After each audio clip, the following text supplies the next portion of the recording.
नमस्कार मित्रांनो, मी उमेश. स्वागत आहे तुमचं मराठी टेक मित्र आपल्या यूट्यूब चॅनलमध्ये. महाडीबीटी पोर्टलवर जर तुम्ही ठिबक सिंचन किंवा तुषार सिंचन या घटकासाठी अर्ज केलेला असेल आणि यामध्ये तुमची निवड झालेली असेल, तर यासाठी कोणकोणती कागदपत्रे अपलोड करावी लागतात, ठिबक आणि तुषार सिंचनसाठी किती अनुदान मिळते, तसेच या कागदपत्रांचा नमुना तुम्हाला कुठे मिळणार आहे, याबद्दलची माहिती आज आपण या व्हिडिओमध्ये जाणून घेण्याचा प्रयत्न करणार आहोत. त्यापूर्वी चॅनलवर नवीन आला असाल तर चॅनलला सबस्क्राईब करा.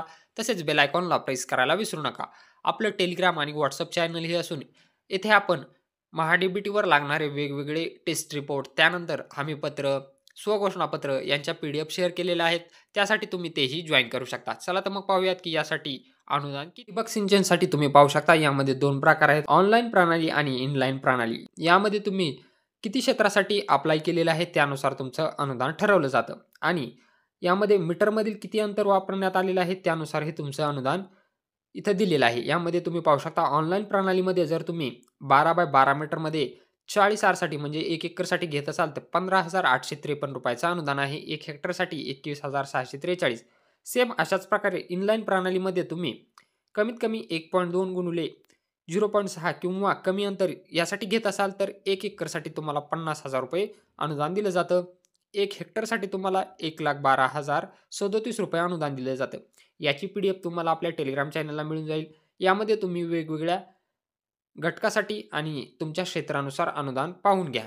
त्यानंतर यामध्ये तुषार सिंचनसाठी जर तुषार सिंचन असेल आणि कपलर साईज 63 असेल तर त्यासाठी 1 एकरसाठी तुम्हाला ₹7,816 तर 1 हेक्टरसाठी ₹19,542 अनुदान दिलं जातं. सूक्ष्म तुषार, मिनी स्प्रिंकलर आणि अर्थस्थायीसाठी तुम्ही अनुदान याच ठिकाणी चेक करू शकता. याची PDF तुम्हाला आपल्या टेलिग्राम चॅनलला मिळून जाईल. यावरून तुम्हाला किती अनुदान मिळणार आहे याची आयडिया मिळून जाईल.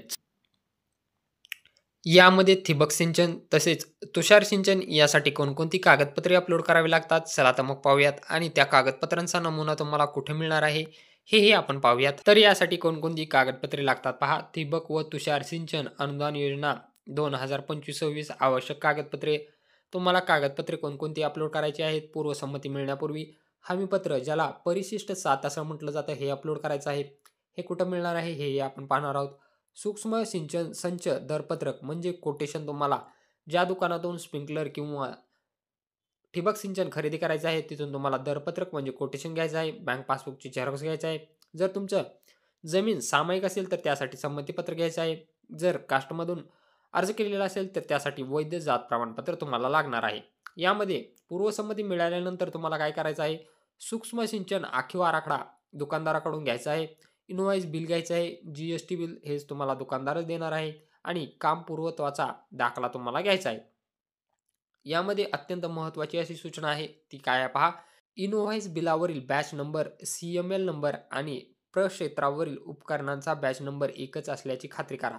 हा जर एक नाही निघाला तर तुमचा जो अर्ज आहे तो रिजेक्ट होऊ शकतो. तुम्हाला अनुदान मिळणार नाही. त्यामुळे हे लक्षात घ्या आणि ऑनलाईन अर्ज करण्यासाठी तुम्हाला महाडीबीटी पोर्टलवर ही कागदपत्रे अपलोड करावी लागतात. आता परिशिष्ट 7 तुम्हाला कुठे मिळणार आहे, तर हे परिशिष्ट 7 तुम्हाला आपल्या टेलिग्राम चॅनलला मिळणार आहे. त्याचा नमुना आपण पाहूयात.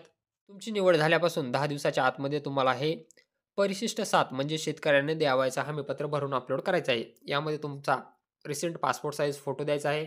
शेतकऱ्याचं नाव, राहणार तालुका, जिल्हा, सण मधील केवढ्या क्षेत्रासाठी तुम्ही ठिबक तुषारसाठी अर्ज केला होता ते भरायचं आहे. तुमचा शेतकरी ID क्रमांक इथं नमूद करायचा आहे. त्यानंतर हे सर्व वाचून घ्यायचं आहे तुम्हाला. ही सर्व माहिती वाचून घेतल्यानंतर तुम्हाला काय करायचं आहे, खाली इथं शेतकऱ्याची सही आणि नाव लिहायचं आहे, दिनांक लिहायचा आहे, स्थळ लिहायचं आहे. त्यानंतर साक्षीदार, 2 साक्षीदारांचे नाव आणि सह्या तुम्हाला घ्यायच्या आहेत आणि हे परिशिष्ट 7 तुम्हाला स्कॅन करून अपलोड करायचं आहे. यासोबतच दुसरी कागदपत्रे जी तुमच्या सोबत असणार आहेत, जसं बँक पासबुक अपलोड करायचं आहे. त्यानंतर तुम्हाला पूर्वसंमती मिळेल. पूर्वसंमती आल्यानंतर तुम्हाला कंपनी प्रतिनिधीने तयार केलेला सूक्ष्म सिंचन आराखडा व प्रमाणपत्र बिलाची प्रत म्हणजे GST बिल आणि कार्यपूर्वत्वाचा दाखला घ्यायचा आहे आणि ते अपलोड करायचं आहे.